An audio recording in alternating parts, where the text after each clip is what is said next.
Hello dear students, आपका हमारे YouTube channel में स्वागत है। और आज हम लोग टॉपिक लाए हैं मैथमेटिक्स का, जो कि बहुत ही बेहतरीन टॉपिक है, जिसका नाम है ट्रिग्नोमेट्रिक रेशियोज, यानी कि introduction to trigonometric ratio. NCERT book को हम लोग फॉलो करने वाले हैं और ये क्लास 10 के लिए जो सीबीएसई से एग्जाम देने वाले हैं इस बार बोर्ड का, उन बच्चों के लिए है। तो आप बिहार बोर्ड से भी हैं तो भी देख सकते हैं, क्योंकि कंसेप्ट लगभग सेम ही होता है, तो इसमें कोई टेंशन वाली बात नहीं है। आप बिहार बोर्ड से हैं तो भी देख सकते हैं, क्योंकि हिंदी में ही मैं बताने की कोशिश करूंगा। तो चलिए देर न करते हुए इस वीडियो को शुरू करते हैं बच्चे। यहाँ पे आप देख पा रहे होंगे बोर्ड पे जो टॉपिक लिखा हुआ है, क्लास 10 मैथमेटिक्स सीबीएसई बोर्ड।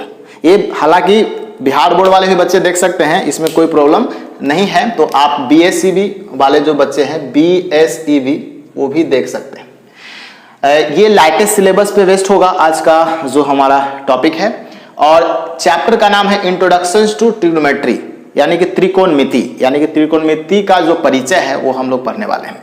इसमें दो टॉपिक से एक आइडेंटिटीज के बारे में भी पढ़ेंगे, जिसमें sine square plus cos square का वैल्यू 1 होता है, कैसे प्रूव किया जाता है, वो सारे चीज हम लोग पढ़ेंगे। तो वो दो चैप्टर मिला करके आपका टोटल 12 मार्क्स का क्वेश्चन इससे पूछा जाता है। ठीक है, तो इसको आप अच्छे से अगर कर लेते हैं तो 12 मार्क्स आपका सिक्योर हो जाता है। बहुत ही आसान सवाल आते हैं, थोड़ा सा समझने में प्रॉब्लम होता है बच्चों को आइडेंटिटीज, जिसको मैं समझाने की कोशिश पूरी तरीके से करूंगा। ठीक है, तो आइए देखते हैं। सबसे पहले जानते हैं कि ट्रिग्नोमेट्री होता क्या, त्रिकोणमिति किसे कहा जाता है। तो ये बहुत ही बेसिक है, ये तो आपको डेफिनेशन पूछने वाला है नहीं, लेकिन जानने के लिए आपको जरूरी है। देखिए, the branch of mathematics which deals with the relation between angles and side of a right angle triangle is known as trigonometry. अब देखिए क्या होता है, आपके पास राइट एंगल ट्रायंगल है जिसमें एक 90 डिग्री होता है और बाकी सब एक्यूट एंगल होते हैं जो कि 90 से कम होते हैं। तो उन सभी की बात करें तो उसमें जो एक्यूट एंगल्स का, ठीक है, और साइड जो होता है उसका, दोनों का रिलेशन जब हम लोग फाइंड आउट करते हैं ना, तो उसी को क्या बोला जाता है, ट्रिग्नोमेट्री बोला जाता है। यानी कि ये रिलेशन फाइंड आउट करना है एंगल्स और साइड्स के बीच में। ठीक है, तो आज हम लोग इसमें देखेंगे राइट एंगल जो ट्रायंगल्स होते हैं उसमें उसका कुछ एंगल्स होते हैं, एक्यूट एंगल 2 होते हैं और एक राइट एंगल होता है। तो एक्यूट एंगल और साथ साथ उसके जो साइड्स हैं, प्रोपोर्शनल साइड्स हैं, उसका रेशियोज हम लोग निकालेंगे। ठीक है, तो उसको रिलेशंस फाइंड आउट करने की कोशिश करेंगे, तो उसी को बोला जाता है ट्रिग्नोमेट्री। तो आप डेफिनेशंस के तौर पे आप इसको याद कर सकते हैं। आइए देखिए, एक सिंपल सा हमने सुंदर सा एक क्या बना दिया है, एक राइट एंगल ट्रायंगल बना दिया है जिसका नाम रखा है ABC।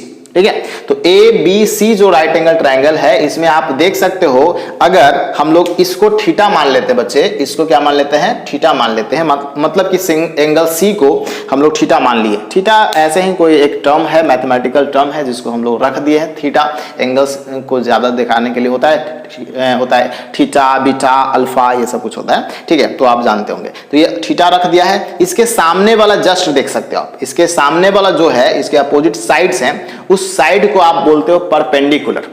इसको क्या बोलते हैं, परपेंडिकुलर। हिंदी मीडियम वाले बच्चे इसको लंब बोलते हैं। क्या बोलते हैं, लंब बोलते हैं। ठीक है, उसके बाद आपका नीचे जो होता है आधार होता है, यानी कि इसको बेस बोला जाता है। इसको क्या बोलते हैं, बेस बोलते हैं। और ये जो है सबसे लॉन्गेस्ट साइड जो होता है उसको हाइपोटेनस बोला जाता है, यानी कि उसको आप कर्ण बोलते हो। ठीक है, तो यहाँ पे लंब, आधार और कर्ण, इसको बोला जाता है। ठीक है, तो ये समझ में आ गया होगा। तो अब इसी पर पाइथागोरस साहब ने क्या किया था, इसका एक फॉर्मूला निकाला था कि h² equals to p² plus b²। इसको आपको रट लेना है। ठीक है, मैं बार बार रटने की कोशिश बोलता हूं कि रट लो, लेकिन आप इसको समझते हुए रटना। ठीक है, ताकि आपको आगे इसका यूज करने आ सके। तो चलिए, यहाँ तो ये पूरा जो सेक्शन है ये समझ में आपको आ गया होगा, मुझे ऐसा विश्वास है। ठीक है, यानी कि h² equals to p² plus b² हो गया होगा। और जो थीटा है, थीटा के सामने वाले को परपेंडिकुलर कहते हैं, उसके नीचे वाले को बेस कहते हैं, और ये वाले जो सेक्शंस है उसको बोलते हैं hypotenuse.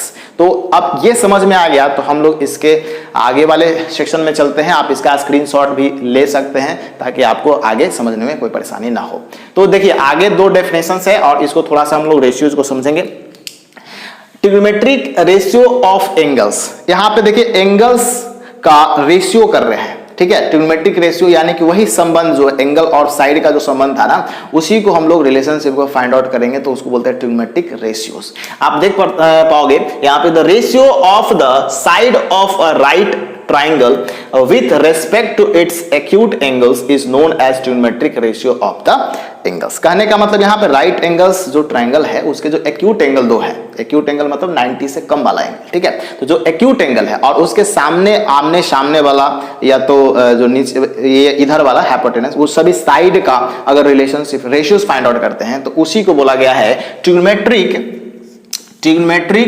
Ratios of the angles बोला गया, ठीक है। Trigonometric ratio of the angles बोला गया। अब इसमें हम लोग फाइंड आउट क्या करेंगे, अब यहाँ पे 6 रेशियोज दिया गया है। क्या दिया गया है? 6 रेशियोज। उसको पहले जान लेते हैं, उसके बाद हम लोग अगले जो सेक्शन है उसको मैं समझेंगे उसको कि कैसे इसको फाइंड आउट करना है, याद कैसे करना है, ठीक है। तो यहाँ पे सिर्फ जानने की बात है। देखिए यहाँ पे क्या है, सबसे पहला है साइन ऑफ एंगल सी। अब देख सकते हैं यहाँ पे हमने जो बनाया था इसी को हमने रिपीट कर दिया। यहाँ पे ये थीटा है और इसके सामने वाला P, नीचे वाला B और नीचे वाला H, ठीक है। तो इसको हम लोग बोलते हैं sine of angle C. Sine of angle C बोल रहे हैं और इसको शॉर्ट में लिखोगे आप साइन थीटा।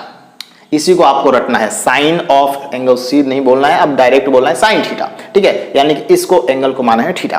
तो इसका फॉर्मूला होता है perpendicular divided by hypotenuse. Perpendicular divided by hypotenuse इसको बोला जाता है P/H, ठीक है। उसके बाद है आपका ये cosine of angle C. Cosine of angle C को आप शॉर्ट में लिखते हो कॉस थीटा और इसका फॉर्मूला आप याद करोगे B/H, यानी कि ऊपर हो गया बेस और नीचे होगा हाइपोटेनस। तो बेस बाय हाइपोटेनस इसको बोला जाता है cos थीटा।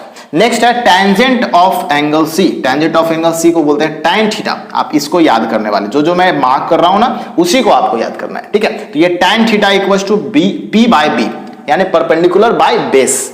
अब देखिए क्या होता है कि ये जो तीनों आप पढ़े ना, ये तीनों का रेसिप्रोकल होता है। रेसिप्रोकल कहने का मतलब उल्टा, ठीक है। रेसिप्रोकल कहने का मतलब उल्टा। जैसे मान लो कि 5/4 है तो उसका उल्टा हो जाएगा 4/5, ठीक है। तो इसको पलट देंगे। तो यहाँ पे पहला है cosecant of angle C. Cosecant किसका उल्टा है भाई? तो ये है साइन थीटा का उल्टा, तो इसको बोलते हैं कोसेक थीटा। और यहाँ पे आप देख पा रहे होंगे H/P है, यानी कि H/P किसका था? 1/ इसको हम लोग बोल सकते हैं साइन थीटा है। ये क्या है? 1/sin theta. इसको हम लोग कोसेकेंट यानी कोसेक को 1/sin थीटा भी लिख सकते हैं, ठीक है। उसके बाद है सेकेंड, ये सेक थीटा, जिसको H/B बोल सकते हैं। देखो B/H था, इसी को जस्ट पलट दिए हैं तो H/B हो गया और इसको हम लोग ऐसे लिख सकते हैं 1/cos थीटा। अंडरस्टूड? समझ में आ रहा है बच्चे? कोई दिक्कत नहीं होना चाहिए। अगर कोई प्रॉब्लम होता है तो आप कमेंट बॉक्स में लिख सकते हैं, ठीक है। नेक्स्ट है cotangent of angle C. Cotangent of angle C को आप शॉर्ट में लिखते हो, शॉर्ट में क्या लिखते हो आप? cot थीटा लिखते हो, ठीक है। तो cot थीटा को B/P कहेंगे और ये tan का जस्ट उल्टा है, तो यहां पे आप ये लिख सकते हैं कि 1/tan थीटा। 1/tan थीटा, ये आपको याद कर लेना है क्योंकि इसका जो प्रयोग हम लोग करने वाले हैं वो बहुत बेहतरीन तरीके से करने वाले हैं। ये ऐसा चीज है, सेगमेंट है कि ये आप आगे चल के हम लोग हाइट एंड डिस्टेंस वगैरह पढ़ेंगे उसमें भी इस्तेमाल इसका होगा, आइडेंटिटीज पढ़ेंगे उसमें भी इसका इस्तेमाल होगा। तो आपको इसको करना क्या है, एकदम जस्ट याद कर लेना है। लिफ्ट पे होना चाहिए, आपके माउथ पे होना चाहिए, मुंह पर होना चाहिए। इसका जैसे मैं पूछूं उसका tan थीटा क्या होगा? P/B, sin थीटा क्या होगा? P/H, cos थीटा क्या होगा? B/H, ठीक है। उसी तरह से आपको sec थीटा का उल्टा कर देना है, समझ रहे हो? तो यहाँ पे आप समझ गए होंगे। ये 6 के 6 रेशियोज आपको जस्ट याद कर लेना है। यही 6 रेशियो पर पूरा जो आपका ट्रिग्नोमेट्री है वो खड़ा है। जैसे हम लोग बोलते हैं ना कि हमारा पृथ्वी जो है एक सांप पे खड़ा है, एक नाग पे खड़ा है, वैसे ही ट्रिग्नोमेट्री ये 6 रेशियोज पे खड़ा है। तो आई होप ये वीडियो आपको पसंद आ गया होगा बच्चे। उम्मीद करते हैं कि आगे वाले वीडियो भी हमारा ऐसे ही बेहतरीन हो ताकि आपको समझ में आए। जो भी प्रॉब्लम्स इसमें रहे तो आप कमेंट बॉक्स में जरूर लिखें और मिलते हैं अगले वीडियो में। तब तक के लिए good bye, take care, thanks a lot, Jai Hind, Vande Mataram.